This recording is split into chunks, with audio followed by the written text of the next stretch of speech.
నెహెమ్యా గ్రంథము 1వ అధ్యాయము 2, 3, 4 వచనాలు.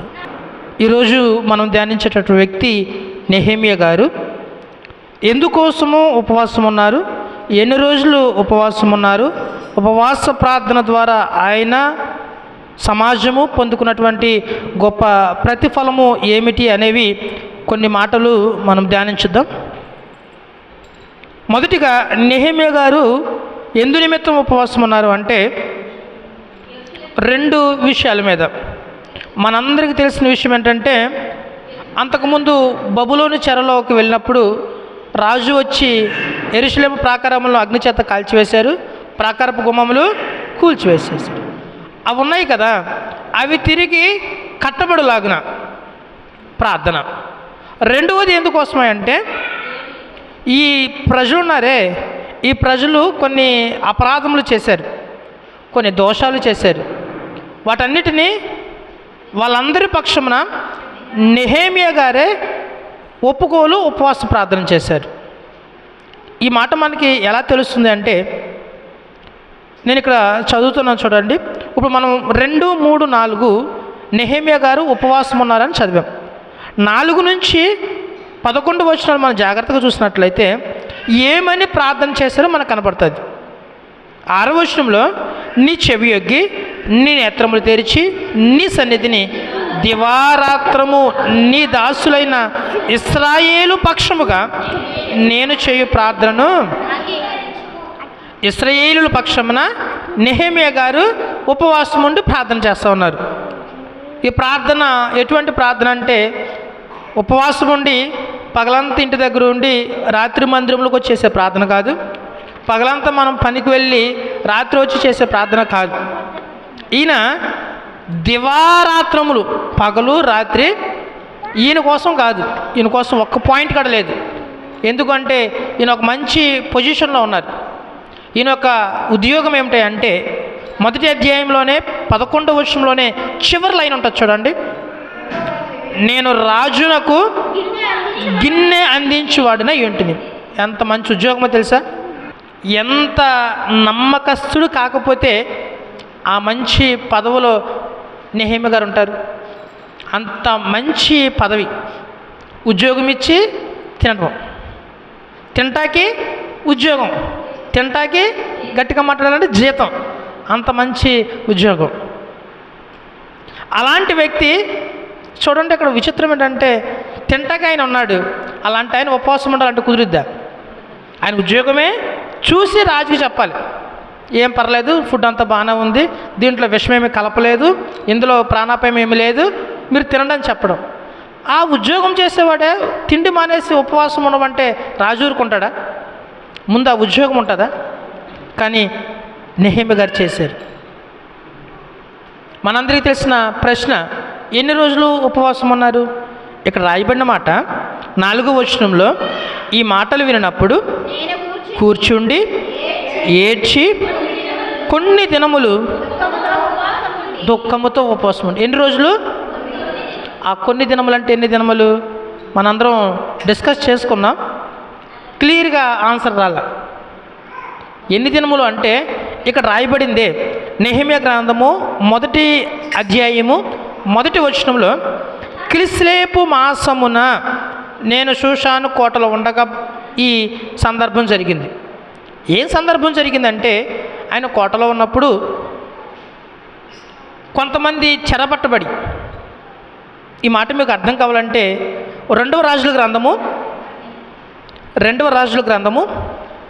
24వ అధ్యాయము 14వ వచనం.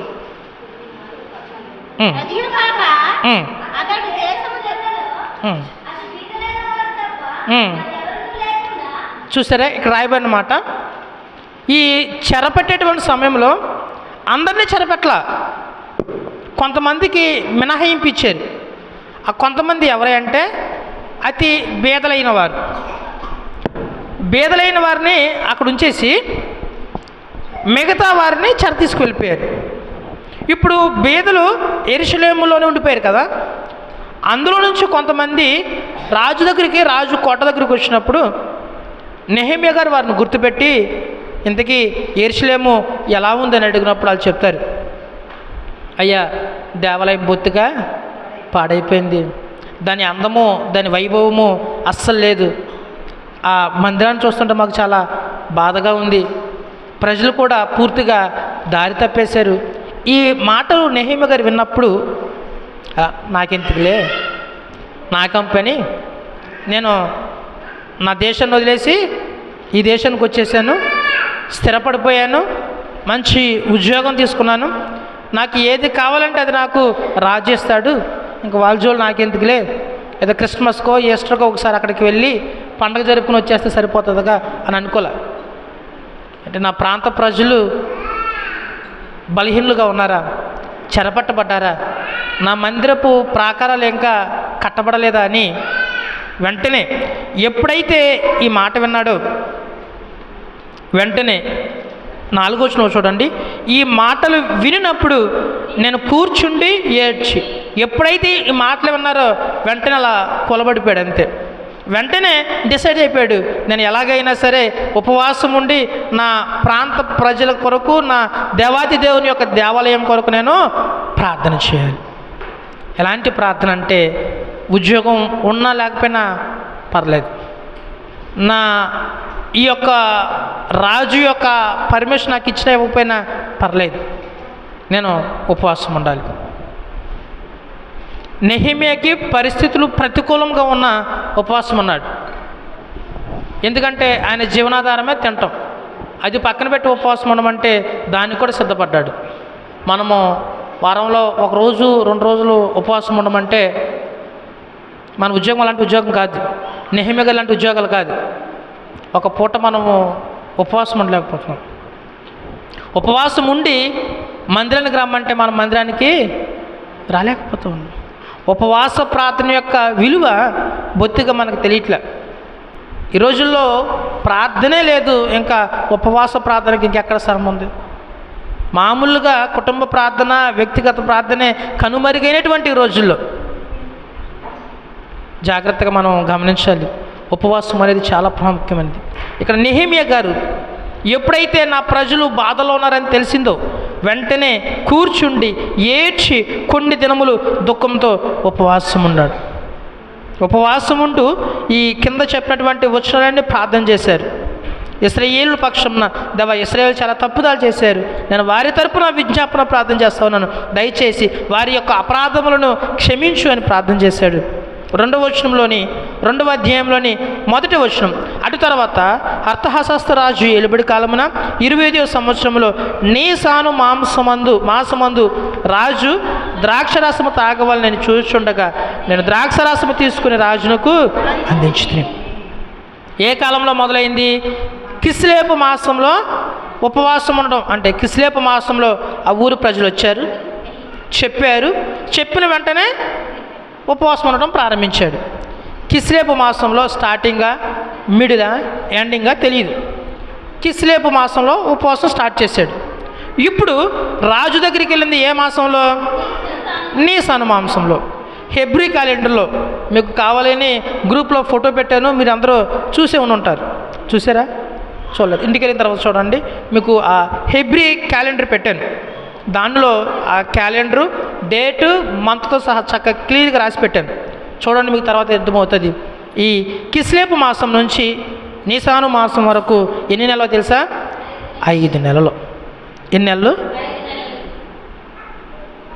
నెహెమ్యా గారు ఉపవాసం ఉండి ఎన్ని నెలలు? ఎన్ని రోజులు? సుమారుగా, అంటే కరెక్ట్గా ఫస్ట్ తారీఖు నుంచి లాస్ట్ తారీఖు అని లేదు కదా, ఆ నెలలో వచ్చారు, ఈ నెలలో రాజు కనపడ్డాడు. కాబట్టి ఆ మధ్యలో రఫ్గా చూస్తే 5 నెలలు. ఎవరికైనా తెలుసా ఎన్ని నెలలో అనేది?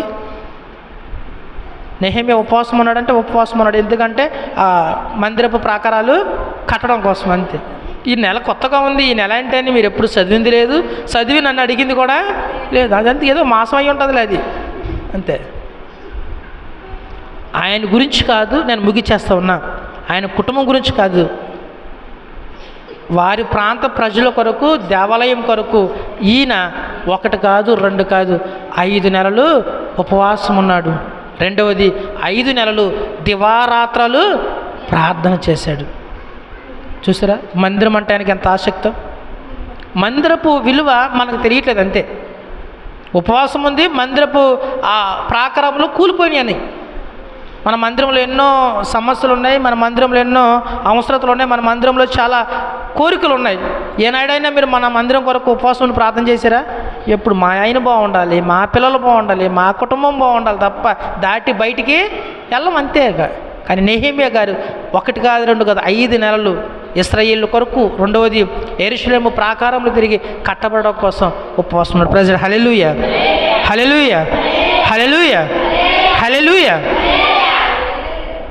5వ నెలలో రాజు ద్రాక్షరసం తాగాలని బయట కూర్చున్నప్పుడు నెహెమ్యా గారు ద్రాక్షరసం తీసుకెళ్ళేస్తాడు. ఎందుకంటే ముందు ఈయన టేస్ట్ చేసేవాళ్ళు కదా. ద్రాక్షరసం వచ్చే టైంకి 5 నెలలు కాబట్టి కొంచెం ఆ ఫేస్లో ఆ నీరసం అనేది, ఆ టైడ్ అనేది కనబడింది. రాజుకు వెంటనే డౌట్ వచ్చి అడుగుతాడు, ఏంటి నీ విచారానికి కారణం? 2వ వచనంలో, కాగా రాజు, నీకు వ్యాధి లేదు కదా, నీ ముఖము విచారముగా ఉన్నదేమి, నీ హృదయ ముఖము చేతనే అది కలిగినదని నాతో అన్నది. ఎందుకంటే అతను నీరసంగా ఉన్నాడంటే రాజుకు ముందు డేంజర్. అప్పుడు నెహెమ్యా గారు అడుగుతారు, అయ్యా దేనివల్ల కాదు కానీ నా బాధ ఏంటో తెలుసా, నువ్వు చిరంజీవకుని గాక, నా పితరుల సమాధుల పట్టణము పాడైపోయింది, దాని గుమ్మములు అగ్ని చేత కాల్చబడింది. అప్పుడు రాజు అడుగుతాడు, నెహెమ్యా నీకు ఏం కావాలి? 5 నెలలు ఉపవాసం ఉన్నది దేనికో తెలుసా? ఈ యొక్క జవాబు కొరకు. ఎస్తేరు ఎందుకు ఉపవాసం ఉంది? మొర్దెకై ఎందుకు ఉపవాసం ఉన్నాడు? యూదులందరూ ఎందుకు ఉపవాసం ఉన్నారంటే రాజు దగ్గరికి వెళ్ళగానే రాజు దయ చూపించడం కోసం. ఇక్కడ నెహెమ్యా ఎందుకు ఉపవాసం ఉన్నాడంటే రాజు ఈ ప్రశ్న అడగడం కోసం. వెంటనే రాజు అడుగుతాడు, నెహెమ్యా నేను నీకు ఏం చేయగలను? వెంటనే నా ఊర్లో దేవాలయ గోడలు కూలిపోయినాయి, నాకు సహాయం చేయని అడగల. ఎప్పుడైతే రాజు ఈ మాట అన్నాడో, ఇక్కడ రాయమన్నమాట, వెంటనే నేను ఆకాశమందిర దేవునికి ప్రార్థన చేసి అప్పుడు అడిగాడు. గొప్ప గొప్ప వాళ్ళు గొప్పగా ఎందుకు అవుతున్నారంటే పనికి ముందు ప్రార్థన, పని తర్వాత ప్రార్థన. ఆ టైంలో మనం ఉంటే ఏం చేస్తాం? 5 నెలలు నేను ఉపవాసం ఉన్నాను కాబట్టి రాజు ఏమంటున్నా నాకు ఏం కావాలి? అడిగాడు, రాజా నాకు ఇది కావాలి. ఆయన అదేం లేదు. రాజు అడగగానే వెంటనే మరలా దేవుడికి వెంటనే అలా నిలబడి ఉండగానే రాజుతో మాట్లాడుతూ ఉండగానే ప్రార్థన చేశాడు. అయ్యా నెహెమ్యా గారు, నేను అడుగుతూ ఉన్నాను, రాజు నాకు ఏం కావాలని అడిగారు, నేను మరలా ఈ నా చిట్ట విప్పుతున్నాను, మంచి మనసానికి ఇవ్వండి. వెంటనే ప్రార్థన చేసిన తర్వాత నెహెమ్యా గారు, అయ్యా నా పట్టణము నాశనం అయిపోయింది, నా మందిరపు ప్రాకారాలు కూలిపోయి, నీకేం కావాలన్నప్పుడు నాకు 2 తాకీదులు కావాలి. 2 తాకీదులు కావాలి. ఒక తాకీదు ఏంటంటే నేను వెళ్తున్నాను కదా, నేను వెళ్ళేటప్పుడు నాకు సహాయం కావాలి. రెండవది, నా మందిరపు ప్రాకారములు తిరిగి కట్టడానికి కావలసినటువంటి సామాగ్రి అంతయు నీవు పంపించాలి. దేవుడు రాజుకు మంచి మనసిచ్చి వెంటనే ఆ 2 తాకీదులు రాయించి సీలేసి నెహెమ్యా చేతికి ఇచ్చారు. ప్రెసిడెంట్ హల్లెలూయా, హల్లెలూయా. ఉపవాస ప్రార్థన లేకపోతే నెహెమ్యా గారు ఎంత కష్టపడిన మందిరాన్ని కట్టలేరు. మందిరం కట్టడం అంటే అది చిన్న మందిరం కాదు, అది దేవాది దేవుని యొక్క గొప్ప దేవాలయం. అది పోనీ అక్కడ ఉన్నాడు అనుకో, మనూరుడే కదా అని సాయం చేసేవాళ్ళు. ఎక్కడున్నాడు? మనూరులో అందరూ హైదరాబాద్లో ఉంటారు కదా, క్రిస్మస్కి వస్తారు కదా, అలా అన్నమాట. వెళ్ళారు 2 తాకీదులు తీసుకుని. వెళ్ళగానే రాత్రి అంతయు కూర్చున్నాడు. రాత్రి అంతయు కలిసి ఒకసారి ఆ దేవాలయం అంతయు, ఆ పట్టణం అంతయు తిరిగి చూశాడు. ఏం చేయాలి, ఎలా చేయాలి చూశాడు. తెల్లవారుజామునే వాళ్ళందరినీ పిలిచారు. పిలిచి రండి మన దేవాలయాన్ని కట్టేద్దాం. అందరూ ఏమంటారు? నెహెమ్యా వచ్చాడు చెప్తున్నాడు రండి చేసేద్దాం అనరు. వాళ్ళు మన సంఘస్థులే. ఎవరు వాళ్ళు? మన సంఘస్థులే. ఆడెవడో అక్కడి నుంచి ఇక్కడికి వచ్చి ఇక మనం అందరం చేయలేనట్టు, మనకి ఇక్కడ స్తోమత లేనట్టు, మనకి తెలియనట్టు ఎక్కడి నుంచి ఇప్పుడు వచ్చి చెప్తే మేము వచ్చి చేసేయాలా? ఇదే మాట అన్నారు బైబిల్లో. ఎదిరిగించారు. నీ మాట మేమేంటమేంటి, మేము చేయలేమా, మాకు రాదా, మాకు తెలియదా, ఎక్కడి నుంచో వచ్చి ఇప్పుడు నువ్వు చెప్తే నువ్వు మా మీద పెత్తనం చేస్తే ఇప్పుడు నీ మాటకి మేము తొలగలా అని ఎదురు తిరిగారు, బెదిరించారు. మేము రాము అని ఒక గ్రూప్ కట్టేశారు, ఒక 3 వ్యక్తుల ద్వారా. అయినా సరే ప్రార్థన చేసి వారందరినీ ఒప్పించి మెప్పించి ఆ దేవాలయపు ప్రాకారాలని కట్టాడు. ప్రజలు హల్లెలూయా, హల్లెలూయా. 3వ అధ్యాయంలో మరమ్మతులు చేస్తారు. 4వ అధ్యాయానికి వచ్చేటప్పటికి నెహెమ్యా గారిని బెదిరించడం చూస్తాం. 6వ అధ్యాయానికి వచ్చేటప్పటికి గోడ పూర్తి అవ్వడం చూస్తాం. 7వ అధ్యాయానికి వచ్చేటప్పటికి చెరసాలలో ఉన్నటువంటి వాళ్ళందరి యొక్క విడుదలైనటువంటి వారి జాబు ఇవ్వడం చూస్తాం. 8వ అధ్యాయానికి వచ్చేటప్పటికి ఎజ్రా దేవుని ధర్మశాస్త్రం నేర్చుకుని వారందరికీ వినిపించి చదివించడం మనం చూస్తాం. ఉపవాస ప్రార్థన, 5 నెలల ఉపవాస ప్రార్థన ఫలితం ఎప్పటో నిరీక్షణ. దానికి ముందు దానియేలు ఉపవాసం ఉన్నాడు, దానికి ముందు యెరూషలేము కొరకు ఎస్తేరు ఉపవాసం ఉంది. ఈ ప్రార్థనలన్నిటి ఫలితము ఆ దేవాతి దేవుని యొక్క యెరూషలేము ప్రాకారం తిరిగి కట్టబడింది. ప్రజలు హల్లెలూయా, హల్లెలూయా. వెంటనే నెహెమ్యా గారు ఇంకా రెస్ట్ తీసుకోవాలి. మందిరంలో ఎవరు ఉండాలి, లేవీలు ఎవరు ఉండాలి, యాజకులు ఎవరు ఉండాలి, దేవుని యొక్క మందిరంలో ఏది ఎక్కడ ఉండాలి, ఎలా ఉండాలి, మొత్తం అంతా సెట్ చేసి ఎజ్రా గారు ధర్మశాస్త్రం చదువుతుంటే వాళ్ళందరూ దానిని విని వాళ్ళందరూ ఎస్ మేము తప్పు చేసాం, మేము పాపం చేసాం, దయతో క్షమించమని ఒప్పుకోలు విజ్ఞాపన ప్రార్థన చేయటం మనం చూస్తాం.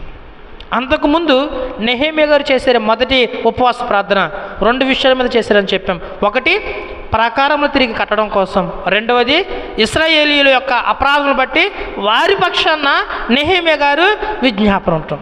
ఇప్పుడు చూద్దాం నెహెమ్యా గ్రంథము 9వ అధ్యాయము. నెహెమ్యా గ్రంథము 9వ అధ్యాయము మొదటి వచనం. ఇశ్రాయేలు ఉపవాసం ఉండి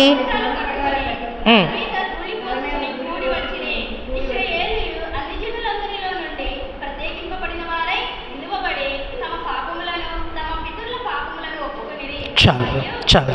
ముందు నెహెమ్యా గారు చేశారే ఇశ్రాయేలు అందరి పక్షాన ఏ విధంగా అయితే ఉపవాసం ఉన్నారు, ఇప్పుడు వీళ్ళు కూడా వారి పక్షాన నిలబడి ఉపవాసం ఉన్నారు. మన పట్ల మన పితరులు చేసినటువంటి అపరాధములు ఏమై ఉన్నాయో వాటి సంబంధించి మనము కూడా ఉపవాసం ఉండాలి. అంతకుముందు నెహెమ్యా ఉన్నాడు కదా, సరిపోద్ది అంటే సరిపోదు. మీ అందరి పక్షాన దైవజనులు ప్రార్థన చేస్తారు, సరిపోద్దంటే సరిపోదు. మీరు కూడా ఉపవాసం ఉండి ప్రార్థన చేయాలి. నా తరపున మా అమ్మ చేస్తుంది, మా నాన్న చేస్తాడు, మా పాస్టర్ గారు చేస్తారంటే కుదరదు. వాళ్ళ ప్రార్థన ఎంత విలువైందో వాళ్ళతో పాటుగా నీవు కూడా మోకరించి ఉపవాస ప్రార్థన చేయాల్సిందే. ఇక్కడ వీరు కూడా వెంటనే ఎజ్రా గారు 8వ అధ్యాయంలో ధర్మశాస్త్రంలోని అంశాలన్నింటిని చక్కగా చెప్తే వాళ్ళు తప్పు తెలుసుకుని వెంటనే 9వ అధ్యాయంలో అందరూ ఇశ్రాయేలీలు ఉపవాసం ఉండి గోనె పట్టాలు కట్టుకొని తల మీద దోలు పూసుకుని కూడి వచ్చి ఇశ్రాయేలీలు అన్ని జనులలో అందరిలో నుండి ప్రత్యేకింపబడిన వారై. నీ ఉపవాసం ఉండాలంటే ఎలా పడితే అలా ఉపవాసం ఉంటానంటే కుదరదు. ఇప్పుడు ఇశ్రాయేలు ఉపవాసం ఉండాలని డిసైడ్ అయ్యారు. వీళ్ళందరూ ఏం చేశారు తెలుసా, మిగతా వారందరిలో నుంచి వేరుపరచబడి ప్రత్యేకపరచబడి వాళ్ళందరూ కలిసి విడిగా ఉపవాసం ఉన్నారు. నువ్వు ఉపవాసం ఉన్నప్పుడు పనికి వెళ్ళిపోతావు ఉపవాసం ఉంటానులే, స్కూల్కి వెళ్ళిపోతావు ఉపవాసం ఉంటానులే, జాబ్ చేసుకుంటూ ఉపవాసం ఉంటానని కొన్ని ప్రత్యేక పరిస్థితుల్లో పాసిబుల్ ఉంటుంది. కానీ కొన్ని ప్రత్యేక పరిస్థితుల్లో ఉపవాసం ఉన్నప్పుడు నీ సమస్యల నుంచి, నీ పని దినాల నుంచి, నీ కుటుంబం నుంచి కొంచెం వాటిని పక్కన పెట్టి ఉపవాసం ఉండి ప్రార్థన చేయాలి. ఏక మనసుతో సపరేట్ అయి నువ్వు ప్రార్థన చేయాలి. పనిలో ఉండి పిల్లలు పిలిచినప్పుడు ఆ పని చేస్తూ ఈ పని చేస్తూ ఉపవాసం ఉండి ప్రార్థన చేస్తానంటే నువ్వు కరెక్ట్గా చేయలేవు. ఇక్కడ ఇశ్రాయేలు అన్ని జనులందరిలో నుండి ప్రత్యేకింపబడిన వారై నిలవబడి తమ పితరుల పాపములను ఒప్పుకొనిరి. వాళ్ళు చేసిన విధానము ఒక మాట చెప్పి నేను ముగిచేస్తా. ఉపవాసం ఉంటే మనం ఎన్ని గంటలు ఉంటాం సుమారుగా? పొద్దున్న టిఫిన్ చేసేస్తాం, టీ తాగేస్తాం, కుదిరితే మధ్యాహ్నం ఉపవాసం ఉంటాం, మళ్ళీ సాయంత్రం లేదు ఇంకా గట్టిగా ఉన్నామంటే ఆ రోజు కూడా టిఫిన్ చేసేస్తాం. అంటే మనం మధ్యలో వదిలేది ఎక్కడంటే ఒక్క మధ్యాహ్నం పూట మాత్రమే. ఇక్కడ ఇశ్రాయేలు అందరూ, అందులో పిల్ల పాప ముసల మొక్క అందరూ ఉన్నారు. వాళ్ళందరూ ఉపవాసం ఎలా ఉన్నారో తెలుసా? 3వ వచనం చదవంటారు.